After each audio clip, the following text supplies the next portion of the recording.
Қайырлы күн, құрметті оқырмандар.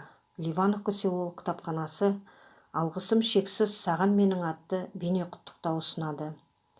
Добрый день, уважаемые читатели. Ливановская сельская библиотека представляет видео поздравления «Я очень благодарен тебе».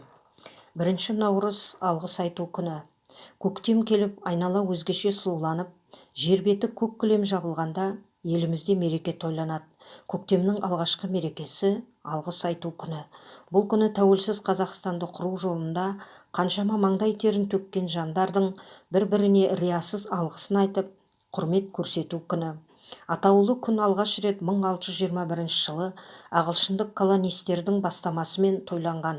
Қыс мезгілі өте ауыр болып, адамдар аштыққа ұшырағандықтан губернатор Уильям Брэдфорд қол астындағылардың көңіл күйін көтеру үшін алғыс айту күнін белгілейді.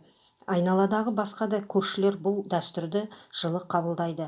Ал біздің Қазақстанда 2016 жылдан бастап 1 наурызды елімізде алғыс айту күні деп жариялады.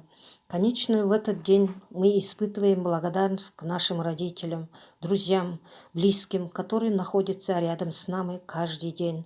Благодарение очень хорошее дело. Нужно хотя бы раз в год всем нам говорить спасибо за то, что мы родились людьми, живем среди людей. В эпоху развития рыночных отношений многие из нас периодически забывают, что такое духовность, что такое благодарность, уважение к ближнему. Это, конечно, неправильно.